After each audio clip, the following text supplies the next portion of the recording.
예, 계속해서 우리가 창세기서를 살펴보고 있습니다. 오늘은 창세기 22장 15절에서 24절 말씀이죠. 지난 시간에는 여호와 이레에 대해서 살펴보았습니다. 여호와 이레라고 할 때 1차적으로는 그 지역, 장소 이름이다라고 하는 부분이고요. 하나님께서 자신을 헌물로, 그러니까 자기 몸을 헌물로 이렇게 예비하신 것을 말하고 있는 것입니다. 근데 자신을 그렇게 드리겠다라고 할 때 순양도 아니고 이삭도 아니었다라고 하는 부분입니다. 시간이 한참 흘러서 이 땅에 우리 예수님께서, 하나님이신 예수님께서 오셔서 자기 자신을 십자가에 내어주신 것을 이야기하고 있는 거죠. 그래서 하나님의 어린 양으로 자신을 드리는 것을 보게 되어집니다. 그것을 예비하셨다라고 말씀을 하고 있는 것입니다. 그래서 드렸던 말씀 중에 하나는 우리가 여호와 이레라는 용어를 바르게 사용하자라고 하는 부분인데요. 모든 일에 물론 하나님께서 준비하신, 예비하신 하나님이라는 겁니다. 근데 이 구절에 여호와 이레라고 하는 이런 의미를 우리가 제대로 파악하지도 못하고 무조건 나에게 좋은 의미로 하나님께서 예비하셨어, 그냥 그래서 여호와 이레라는 용어를 사용하는데 굉장히 우리는 그런 부분에 있어서 조심스럽게 하나님의 말씀들도 사용해야 한다라고 하는 부분입니다. 그래서 내 관점에서 우리는 해석할 때가 많기 때문에 조심하자라고 말씀을 드렸습니다. 하나님께서 이제 아브라함을 그렇게 시험하셔서 아브라함이 시험에 이제 통과하게 되어지죠. 그런 이후에 오늘 22장 15절에서 마지막 절을 말씀하고 있는데, 근데 주의 천사를 통해서 하나님께서는 한 번 더 시에 대한 이야기를 해주고 있습니다. 우리가 창세기 3장부터 여러 번 시에 대한 이야기가 나올 때마다 말씀을 드렸습니다. 한 번 더 이 시에 대한 이야기를 우리가 살펴보면서 오늘 본문의 몇 가지 사실들을 우리가 바르게 이해를 했으면 좋겠습니다. 그래서 오늘 본문에 나오는 말씀이 크게 우리 마음에 어떤 큰 감동이나 은혜되는 그런 구절들은 없습니다. 하나님께서 이런 말씀들을 통해서 자신의 계획을 어떻게 이루어 나가시는지 우리가 이 부분을 오늘 본문에서 우리가 보고 하나님이 이런 하나님이구나 라고 우리가 생각을 했으면 좋을 것 같습니다. 시에 대한 이야기를 말씀을 드렸는데, 그러니까 오늘은 성경이 말하는 시에 대해서 좀 살펴보려고 하는 것입니다. 성경 예언의 핵심이 이제 시에 대한 이야기입니다. 창세기 3장부터, 물론 하나님 창세 전서부터 계획을 하셨던 부분이 되겠습니다만은 이 시에 대한 이야기가 창세기만 여러 번 나오고 있고, 이런 내용들이 신약에 와서 사도 바울이 또 우리 예수님도 언급을 한 그런 내용을 보게 되어지죠. 그래서 하나님은 아브라함에게 시를 이제 말씀을 해 주셨고, 이삭과 야곱에게 있어서도 장차 주실 그 시에 관해서 말씀을 해 주셨습니다. 하나님이 말씀하신 그 시는 에덴의 동산에서 마귀의 머리를 붓을 자로 선포되신 그런 분, 바로 우리 예수님이시죠. 그래서 여자의 시, 이 시에 대한 말씀이 아브라함을 통해서 더 자세하게 설명을 해주고 있는 것입니다. 여러 번 시에 대한 이야기를 해주고 있으니까요. 하나님께서는 아브라함을 부르시고 그래 너와 내 시라고 이렇게 표현을 해주고 있습니다. 말씀을 해주셨죠. 하나님이 이삭을 이렇게 주시면서 그 시는 이삭 안에서 부르심을 받는다라고 말씀을 하고 있습니다. 창세기 17장 19절에 우리가 살펴본 바와 같이 끝부분에 보면 내가 그와 또 그의 뒤를 이을 그의 시와 더불어 내 언약을 세워 영전하는 언약이 되게 하리라 라고 말씀하셨습니다. 그러니까 이삭을 언급을 하면서 그의 뒤를 이을 시 그렇게 설명을 하고 있죠. 바로 그분이 우리 예수님인 것입니다. 또 창세기 21장 12절에 이는 이삭 안에서 내 씨가 부름을 받을 것이기 때문이라 이렇게 말씀하셨습니다. 이삭이 아브라함의 씨임에도 불구하고 주님은 이삭이 아닌 이삭 안에서 내 씨가 부름을 받을 것이다 라고 말씀을 하고 있습니다. 말씀드린 것처럼 그 씨가 바로 신약 성경에 나오는 우리 예수님이신 거죠. 누가복음 1장 55절에도 이런 말씀을 하고 있습니다. 이것은 곧 그분께서 우리 조상들과 아브라함과 그의 씨에게 영원히 말씀하신 것과 같도다 하니라. 그러니까 누가복음을 기록한 누가도 역시 계시를 받아서 성령님을 통해서 이렇게 말씀을 기록을 해주고 있는 것이죠. 그래서 여기에서 아브라함과 그의 씨라고 표현할 때 예수님은 아브라함에게 말씀하신 그의 씨다 라고 누가복음에 말씀을 하고 있습니다. 또 로마서 9장 7절에도 또한 그들이 아브라함의 씨라고 해서 다 아이들은 아니기 때문이라. 오직 이삭 안에서 내 씨가 부름을 받으리라 하셨으니, 역시 같은 내용의 말씀들을 누가도 언급을 하고 있고 또 사도 바울도 로마서에서 말씀을 하고 있는 거죠. 그래서 예수 그리스도는 이삭 안에서 부름을 받을 것이라 라고 말씀하신 그 씨다라고 하는 것입니다. 그래서 그 씨에 대한 주님의 약속은 다윗을 통해서 분명하게 말씀을 하고 있잖아요. 12지파에서 이제 유다, 그리고 또 유다 지파에서 다윗의 가문에서 나올 그 씨에 대한 이야기를 성경은 언급하고 있는 것이죠. 이런 내용들은 온 이스라엘 백성들은 이미 이 예언의 말씀이기 때문에 알고 있었습니다. 그래서 그 메시아, 또 신약에 말씀 그리스도이잖아요. 그분을 기다리고 있었다는 겁니다. 예수님 어렸을 때 마리아하고 그 요셉이 아이를 데리고 성전에 갔지 않습니까? 여전히 이 메시아를 기다리고 있었던 나이 든 사람 두 사람 있지 않았습니까? 누굽니까? 안나와 시몬. 이 두 사람이 기다리고 있었던 겁니다. 그러니까 이스라엘 백성들은 다 알고 있었습니다. 그 메시아를 기다리고 있었던 것이죠. 요한복음 7장 42절에 성경 기록이 이르기를 그리스도께서 다윗의 씨에서 나오시며 또 다윗이 있던 베들레헴 고을에서 나오시리라 하지 아니하였느냐 하며 이렇게 언급을 하고 있습니다. 그래서 성경 기록은 이렇게 말씀하고 있죠. 그리스도께서 다윗의 씨에서 나온다라고 정확하게 말씀을 하고 있었다는 것입니다. 이 부분에 있어서 사도행전 13장 23절과 로마서 1장 3절에 이 사람의 씨에서 이스라엘에게 구원자 곧 예수님을 일으켰다라고 이야기합니다. 그 육체로 나신 분이 바로 다윗의 씨에서 나셨다라고 언급을 하고 있는 거죠. 그러니까 다윗의 씨에서 나신 그리스도가 바로 우리 예수님이죠. 십자가에 못 박혔다가 죽으셨다가 묻히시고 다시 일으켜지신 부활하신 예수님을 말씀을 하고 있는 것입니다. 그러니까 하나님께서 에덴의 동산에서 말씀하신 그 여자의 씨, 오늘 본문에 나온 아브라함에게 말씀하신 내 씨, 또 이삭 안에서 부름을 받을 씨라고 하실 때 그분이 바로 우리 예수님이다 라고 하는 부분입니다. 성경 이 부분만 기록한 게 아니라 더 있습니다. 디모데후서 2장 8절과 히브리서 2장 16절에도 언급을 하고 있습니다. 그래서 십자가에서 부활하신 그 예수님을 언급을 하면서 이분이 다윗의 씨에서 나셨다라고 언급을 하고 있는 것이죠. 이런 내용들을 마태복음에서 아브라함의 씨, 다윗의 씨에 대한, 그래서 마태복음 1장에 보면 예수 그리스도의 세대에 대한 부분을 언급을 하고 있죠.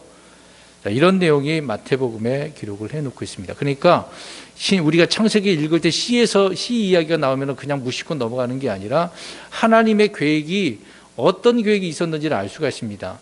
짐승의 문제도 해결할 수 없고 사람이 해결할 수 없기 때문에 하나님이신 우리 예수님 자신을 희생물로 주시기 위해서 오래전부터 계획하셔서 그 모든 과정 속에서 이루시고 실제 예수님이 이 땅에 오셔서 그 말씀, 약속의 말씀들을 이루신 것을 보게 되어지죠.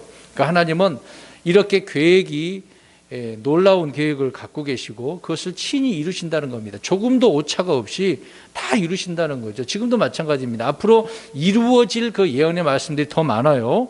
예수님이 오신 내용 그 부분이 아니라 앞으로 이루어질 내용이 더 많습니다. 그런 말씀들도 하나도 오차 없이 다 이루시게 되는 것이죠. 그러니까 그만큼 하나님의 계획이 이렇게 놀랍다라는 것을 알 수가 있습니다. 우리 그리스도인들은 어떻습니까? 크리스천이라고 할 때 그분의 씨가 그 속에 있는 사람들을 의미합니다. 저와 여러분은 예수 그리스도를 믿고 그리스도인이 됐잖아요. 믿는 자는 다 그리스도인이라고 부르지 않습니까? 근데 우리 속에 그분의 씨가 있어요. 자, 그 구절 우리 한번 보겠습니다. 요한일서 3장 9절을 보겠습니다. 요한일서 3장 9절. 요한일서 3장 9절을 읽겠습니다. 이스라엘에서만 우리가 생각할 수 없겠죠. 하나님의 계획은 교회, 크리스찬에 대한, 기독교인에 대해서 말씀을 하고 있습니다. 요한일서 3장 9절 시작. 누구든지 하나님에게서 난 자는 죄를 범하지 아니하나니 이는 그분의 씨가 그 속에 머물러 있기 때문이라. 그러나 하나님에게서 났으므로 죄를 지을 수 없느니라. 자, 중간에 보니까 그분의 씨가 그 속에 머물러 있다. 누구든지 하나님에게서 난 자, 거듭난 자잖아요. 하나님을 통해서 우리는 다시 태어난 자를 말하고 있지 않습니까? 그럼 우리는 그분의 씨가 우리 속에 있다라고 이야기합니다. 말씀이 되시고 또 그 씨, 말씀의 씨가 되시는 부분이죠. 그 씨이신 예수님께서 우리 안에 계시기 때문에 우리는 거듭난 자로서 하나님의 자녀가 되고 또 하나님 우리 아버지가 되시고 또 우리 그리스도인들에게는 그리스도 우리 속에 예수님이 계시다라고 말씀하고 있습니다. 다시 말씀드립니다. 예수님이 어디 계시다고요? 우리 속에 또 우리 안에 계신다는 거죠. 그래서 고린도후서 13장 5절 말씀에도 너희가 믿음 안에 있는 너희 자신을 살펴보고 너희 자신을 입증하라. 예수 그리스도께서 너희 안에 계시는 줄 너희가 스스로 알지 못하느냐. 믿는 자 안에게는 주님이 우리 안에 계시다라는 것을 바울은 고린도 교회 성도들에게 이렇게 언급을 하고 있습니다. 고린도서 1장 27절에도 너희 속에 계신 그리스도라고 이야기하고 있고 로마서 8장 9절에도 너희 안에 거하시는 하나님이요 그렇게 언급을 하면서 그 성령님을 통해서 현재 우리 몸속에 주님이 계시다라고 이야기를 하고 있습니다. 예수님께서 하늘로 가셨지만 성령님을 통해서 우리와 함께 하신다고 하지 않았습니까? 이런 부분에 있어서 그분의 씨가 누구든지 예수 그리스도를 믿는 사람, 그 믿는 신자 안에 이 씨가 있다라고 하는 것을 알 수가 있습니다. 자, 아무튼 이 씨가 누군가라고 말씀할 때 그 씨는 누구라고요? 예수님이다. 근데 그 씨는 누구 안에 있다? 오늘날 이 은혜의 시대 때 그리스도 안에 믿는 자 안에 계시다라고 하는 부분입니다. 자, 이런 내용들을 전체적인 부분을 잠깐 언급을 했는데 한 절씩 살펴보면서 주의 천사가 이 씨에 대한 이야기를 왜 이렇게 언급을 하고 있는가 우리 좀 살펴보려고 합니다. 15, 16절 보십시오. 주의 천사가 하늘에서부터 두 번째 아브라함을 불러 이르되 주가 말하노라. 내가 나를 두고 맹세하였노라. 곧 내가 이 일을 행하여 네 아들 즉 내 유일한 아들을 아끼지 아니하였으므로. 아브라함이 덤불에 걸린 순양을 잡아다가 번제 업무를 드렸지요. 그런 후에 이제 주의 천사가 나타나서 말씀을 하고 있습니다. 이제 나타나셔가지고 아브라함을 이제 부르고 있으시네요. 근데 이 아브라함을 부르니까 누구냐면은 주의 천사인 것을 보게 되어지는데, 근데 이 주의 천사는 내가 나를 두고 맹세한다라고 이야기합니다. 하나님 말씀을 전하는 그런 자인 것 같은데 내가 나를 위하여 맹세한다 그렇게 나를 두고 맹세한다라고 표현하고 있네요. 여기서 주의 천사는 하나님 자신을 말씀을 하고 있습니다.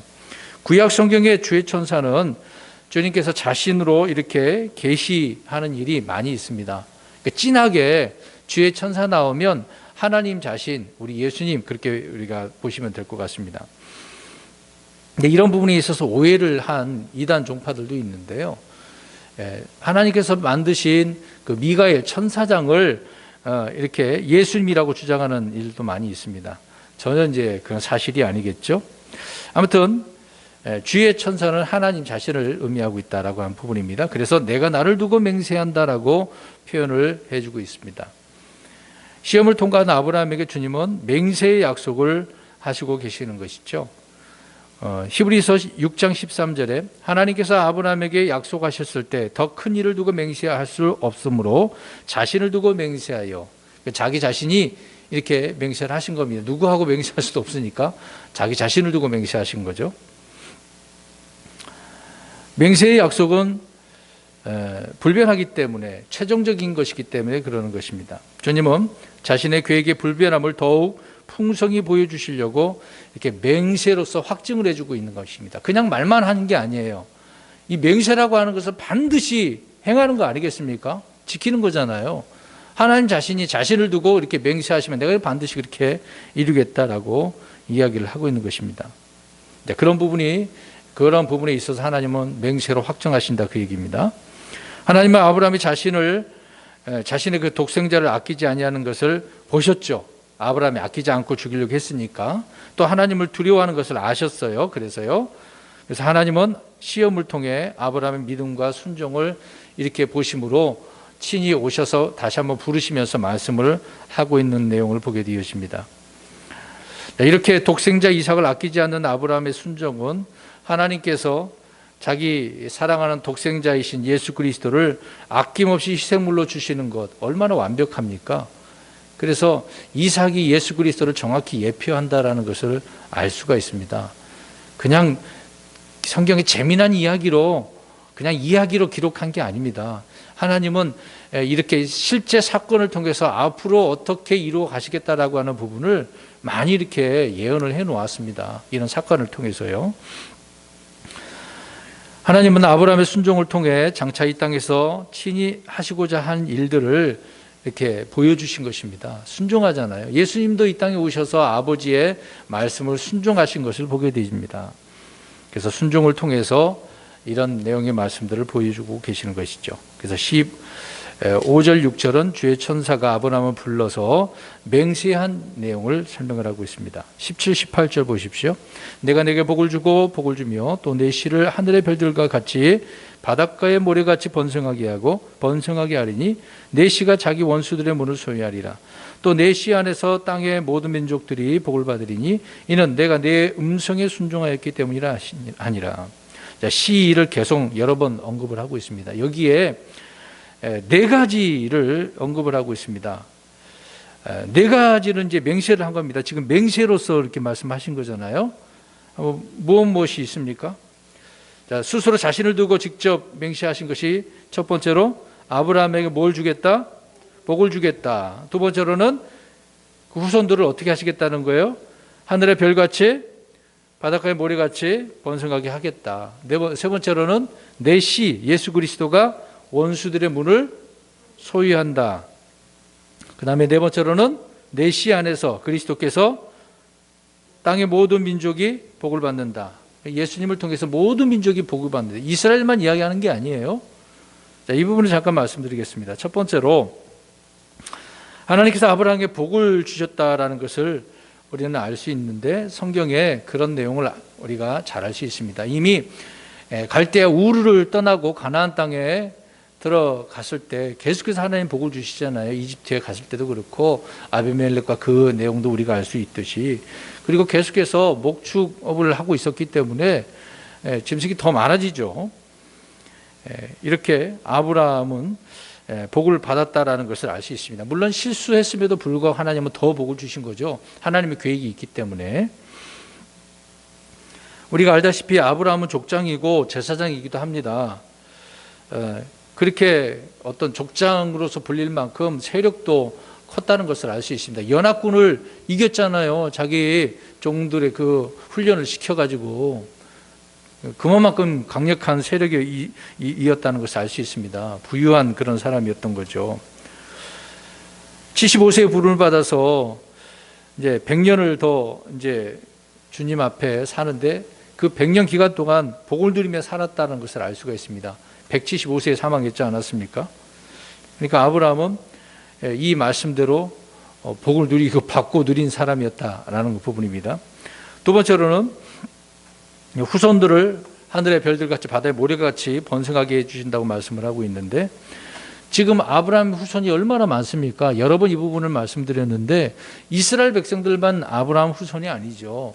이스마엘 족속 가운데 지금의 뭐 이슬람 사람들이라고 하는 그런 사람들도 아브라함의 후손입니다.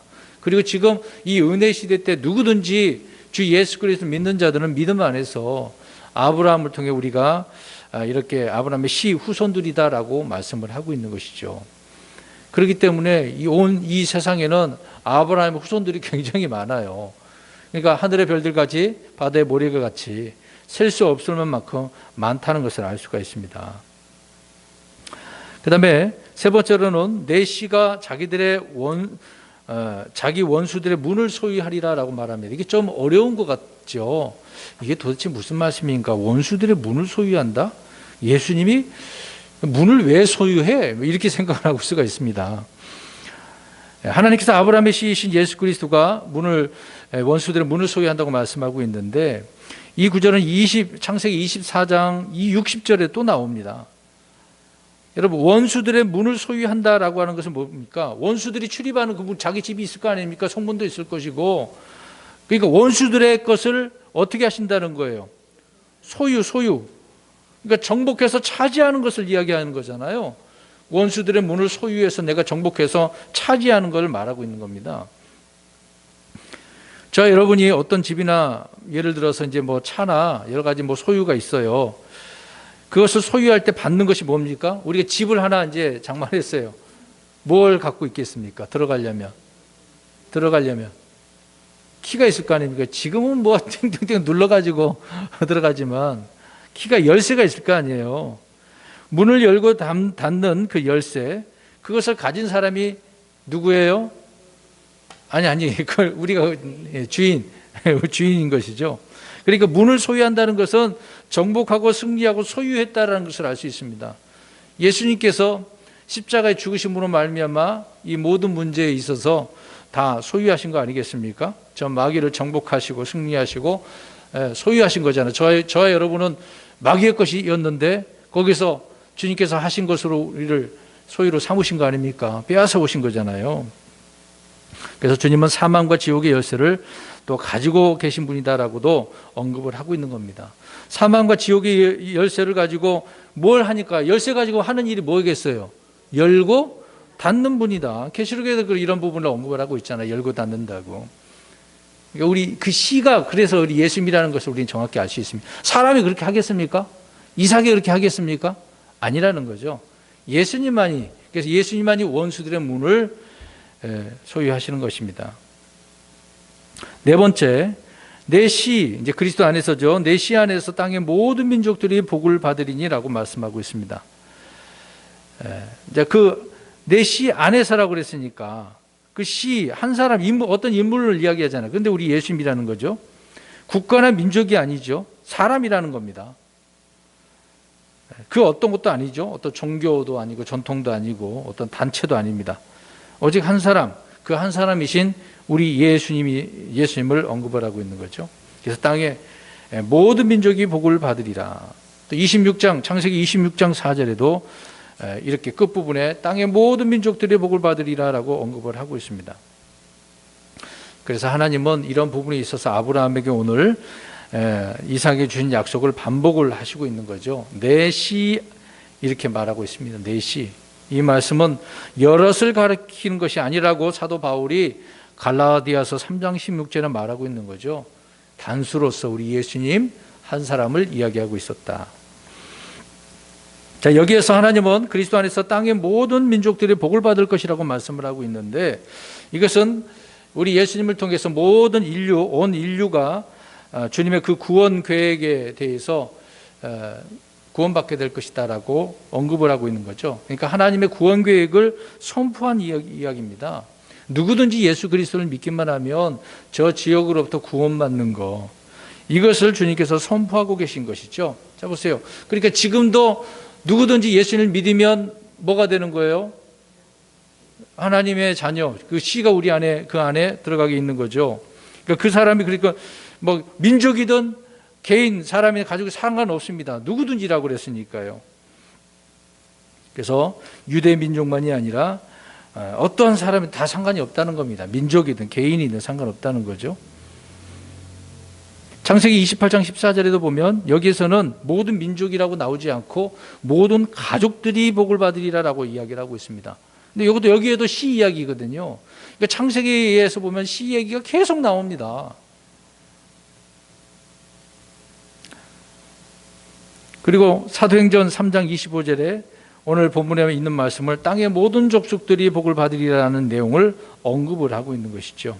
그래서 그리스도 안에서는 땅의 어떤 족속들도 민족도 상관없이 다 포함하고 있다는 것을 알 수가 있습니다. 그러니까 하나님은 차별이 없죠. 유대인이나 그리스인이나 차별이 없다라고 이야기합니다. 그 외에도 뭐 바바리아인, 스구디아인 이런 내용의 말씀들을 언급하고 있죠.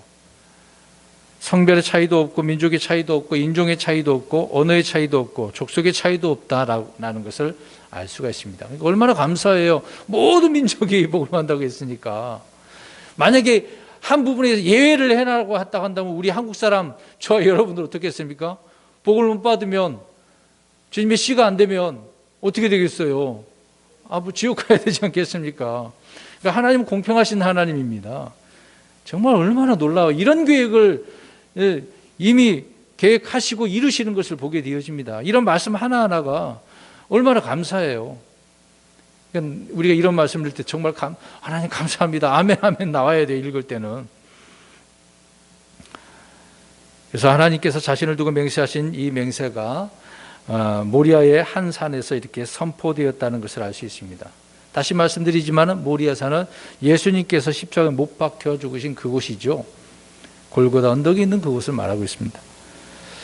자, 오늘 또 22장 19절 보겠습니다. 이 아브라함이 자기의 청년들에게로 돌아오매 그들이 일어나 함께 가서 부엘세바에 이르렀고 아브라함은 부엘세바에 거하였더라.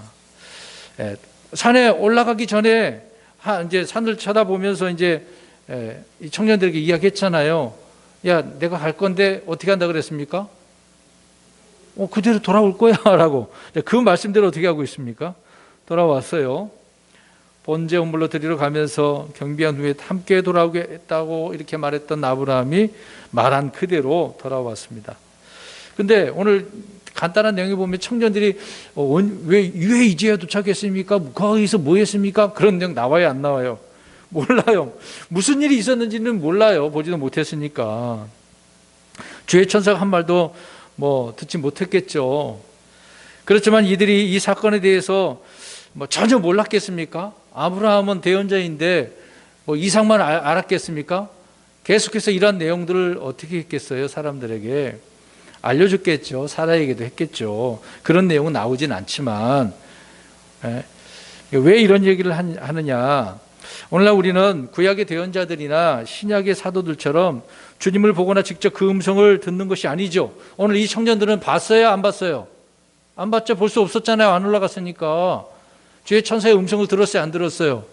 그럼 어떻게 알 수 있냐? 이 말인데 지금 저야 여러분은 구약의 대언자들이나 사도들은 직접 보고 듣고 환상 가운데서 깨닫는 것을 선포한 거 아닙니까? 근데 우리는 그런 게 없어요. 지금 이 시대 때는 성경밖에 다른 거 없잖아요. 그러니까 이 말씀들을 누군가가 이것을 선포하기 때문에 그 말씀을 듣고 선포된 말씀을 듣고 우리가 믿는 건 아니겠습니까? 그러니까 아브라함도 그랬다는 이야기죠. 지금 우리는 직접 보고 듣는 체험이 없습니다. 그러나 우리에게는 더 확실한 것이 있네요. 무엇이 있겠습니까? 우리 성경 한번 보겠습니다. 베드로후서 1장 19절. 얼마나 또 감사해요. 이런 걸 안 봐도 알 수 있는 방법을 알려주셨잖아요. 베드로후서 1장 19절. 그러니까 은사주의자들처럼 쫓아다닐 필요가 없어요. 베드로후서 1장 19절 시작. 또한 우리에게는 더 확실한 대언의 말씀이 있으니 날이 새어 샛별이 너희 마음속에 떠오를 때까지 너희가 어두운 곳에서 비치는 빛을 대하듯 이 말씀에 주의를 기울이는 것이 잘하는 것이니라. 자, 뭐가 있어요? 알 수 있는 방법이 말씀인데 그 말씀은 대언의 말씀이죠. 대언의 말씀입니다. 오늘 청년들이 알 수 있는 방법은 없었습니다. 근데 이것을 우리가 영적으로 우리가 생각해 본다라고 한다면 대언의 말씀을 통해서 알 수 있는 거죠. 아브라함은 대언자고 제사장이고 족장이기 때문에 언제든지 사람들에게 자기 가족들에게 종들에게 알려줄 수 있는 부분입니다. 이런 부분을 오늘날로 우리가 생각해 볼 때 대언의 말씀밖에 없습니다. 꼭 하나님 보여주세요. 내 음성을 좀 듣게 해주세요. 그럴 필요가 없어요. 그건 어리석은 거예요. 하나님은 이미 모든 하나님의 계획에 대해서 어디다가 기록을 해놨어요? 성경에다가. 읽으면 알 수 있습니다. 그 읽으면서 주님의 음성을 듣는 거죠. 그렇다고 해서 내 귀에다 놓고 하나님 말씀한다 그런 의미 아닙니다. 말씀이 우리에게 말씀을 해주고 있는 음성인 주의 음성이기 때문에. 그래서 대언의 말씀을 읽고 듣고 기록된 것을 지킴으로 우리가 복을 받는다고 계시록에 말씀하고 있잖아요. 구약에서는 주로 봉인을 해놨는데 신약에 와서는 봉인 안 했어요. 그냥 여러 펼쳐놨습니다. 누구든지 보고서 있는 자는 깨달을진저 라고 말씀하고 있지 않습니까? 대언의 말씀이에요. 그래서 이 대언의 말씀을 우리가 스스로 읽고 때로는 선포하는 말씀을 잘 들어야 됩니다. 자, 그런 후에 아브라함은 곧바로 이제 모리아에서 어디로 돌아왔다고 이야기합니까? 부엘세바, 맹세 우물이죠. 이곳으로 돌아왔습니다. 그리고 한동안 거기에 정착했다는 것을 알 수가 있는데 이삭을 드린 사건 이후에 약 40년 이상을, 그러니까 42년 이상을 더 살았다는 것을 알 수가 있습니다. 지난 시간에 이제 좀 언급한 부분이 또 성도님들 가운데 누가 물어보시긴 했습니다만은 이삭을 뭐 언제 바쳤느냐, 몇 세에 바쳤느냐, 이제 그런 얘기가 있었는데요. 목자는 뭐 17세, 20세 전후라라고 하는 부분도 있고, 예언적인 의미에 있어서 33세, 이제 그런 부분이 있습니다. 저는 이제 예언적인 의미에서 33세를 저는 그대로 이제 믿고 다루는데요. 그러니까 그것으로 우리가 계산한다면 오늘 사건 이후에 아브라함은 더 42년 이상을 더 살았다는 것을 알 수가 있습니다. 175세에 죽었기 때문에요. 그래서 브엘세바에 오랫동안 정착해 있음을 봅니다. 또 언제 또 옮겼을 부분도 있겠습니다만요. 20절 보겠습니다. 20절. 이 일들 뒤에 어떤 사람이 아브라함에게 구하여 이르기를, 보라, 밀가도 당신의 형제 나홀에게 아이들을 낳았다 하니라. 자, 보세요. 앞에 갑자기 19절까지 쭉 이야기 나오다가 아브라함 브엘세바에 거했다라고 하면서 갑자기 이제 바뀝니다. 이제 그 기간이 얼마나 지났는지 모르겠습니다만은 아무튼 이 일들 뒤에 어떤 사람이 뭔가 이야기해 줬어요. 그 내용이 뭐냐면 아브라함의 형제 그 나홀이 있죠. 거기에서 누가 아이를 낳았다고 이야기합니까? 밀가가 아이를 낳았다라고 이야기를 해주고 있습니다. 왜 갑자기 뜬금없이 이 형제, 하란에 있는 형제, 거기 또 밀가에 대한 이야기가 나올까요? 뜬금없이. 그러니까 지금 좀 전에까지 무슨 이야기 주로 한 거예요? 15절부터 지금까지 무슨 이야기를 주로 했습니까? 시 이야기를 했잖아요. 그러면 그 시를 또 하나님은 그 다음에 또 어떻게 이어나가는지를 우리 살펴보자는 것이죠. 물론 이제 다음 주에 말씀드리겠습니다만 사라가 죽어요. 사라가 죽고 난 다음에 이삭의 신부를 데려오잖아요. 자, 그러면 보면은 이삭의 신부 그 시를 계속 또 이어나가려면 하나님은 어떤 계획을 가지고 있는지 그런 내용들을 간단하게 이 내용들을 통해서 알 수가 있습니다. 뜬금없이 나온 이야기가 아니란 이야기예요. 성경은요, 기록된 말씀이 다 이유가 있어요. 하나님의 계획이 무엇인지를 말씀해 주고 있는 겁니다. 갑자기 이런 인물들 나오면 이런 인물들이 왜 나온가? 특히 역대기서를 읽어보면 누가 나오고 뭐 이 사람 이름 많잖아요. 그럴 때 우리는 무시하고 막 그냥 넘어가는 경향이 많습니다. 예전에 강의할 때도 그런 부분을 좀 언급한 적이 있었는데 중요한 부분이죠. 느헤미야나 에스라서에 보면 그런 내용들이 많지 않습니까? 그러니까 이 내용을 우리가 그렇게 이해를 해야 되죠. 아무튼 갈대아 우르에서 이들은 같이 떠났었잖아요. 그런데 하란에 머물렀었습니다. 아브라함과 사라와 롯만 떠나왔었지 않습니까? 그래서 이 하란에 있던 나홀의 아내 밀가가 아이들을 낳았다는 소식을 누군가 전해줬다라는 겁니다. 그러니까 밀가는 사라처럼 불임이었어요, 아니었어요? 아니었어요. 나중에는 아이를 낳긴 낳았는데 아브라함처럼 오랜 기간이 그렇게 있었던 건 아니겠죠. 나중에 둘이 이제 결혼해서 아이를 낳았다라는 이야기를 해준 거죠. 언제 낳았는지 그 얘기는 안 나오지만 아무튼 전해주었습니다. 이것을 보면 하란에 아브라함의 형제들이 살아가고 있었고 거기서 족속을 이루고 있다라는 것을 알 수가 있죠. 근데 그 머물면서 계속해서 거기도 나름대로 씨를 번성하면서 나갑니다. 물론 나중에 그쪽 지역이 아수르 지역이 되겠는데 거기 있는 사람들이 이스라엘을 쳐들어온 내용을 보게 되어집니다. 아무튼 근데 거기에서 이 밀가가 낳은 아이 자녀의 이야기를 지금 설명을 하고 있는 겁니다. 아브라함은 가나안 족속들 중에서 며느리를 얻었습니까? 안 얻었습니까? 얻지 않았죠. 왜 그러냐? 가나안 족속들이 어떤 종자들인지를 다 알고 있었기 때문에 씨가 더럽혀져 있는 상태에서 더 더러워질 수가 있잖아요. 안 되는 그 지역 자체가 더러운 것이니까. 그래서 거기에서 며느리를 얻지 않고 하란에 거하는 자기 형의 그 나홀의 자식들 중에서 며느리를 얻을 수 있기 때문에 이런 내용을 우리가 볼 수가 있는 것입니다. 그래서 후에 이삭과 야곱은 자신이 살던 가나안 땅의 딸들이 아니라 하란에서 형제들의 자녀들 중에서 아내를 얻었던 거죠. 리브가도 이삭이 리브가를 얻는 것처럼 야곱은 또 어떻게 누구를 얻었습니까? 하란에서 저기 삼촌 라반의 딸들을 얻었지 않습니까?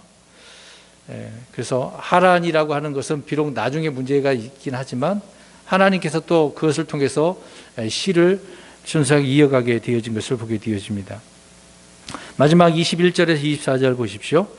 그 낳은 아이들을 보겠습니다. 그의 맏아들은 후수요, 그 형제는 부수와 아람의 아버지 그무엘과 게셋과 하소와 빌다스와 이들랍과 부두엘이며 부두엘이 리브가를 낳았더라. 자, 그래서 리브가가 또 나오잖아요. 앞으로 있을 이야기를 미리 암시적으로 성경을 기록해 주면서 하나님의 계획이 어떤 계획인지를 설명해 줍니다. 비록 헤어졌지만 그곳에서 이렇게 아내를 얻어오게 되는 걸 설명을 하고 있는 거죠. 그래서 밀가가 아브라함의 형제 나홀에게 8명을 낳았네요. 또 그의 첩이 루마인데 루마도 역시 낳았는데 넷을 낳았습니다. 사라는 불임이었는데 이삭 하나를 낳았고, 그 다음에 하가를 통해서 이스마엘을 낳았고, 나중에 이제 구두라를 통해서 또 많이 낳았습니다.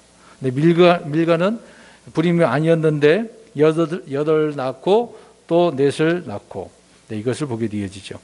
첩을 통해서도요.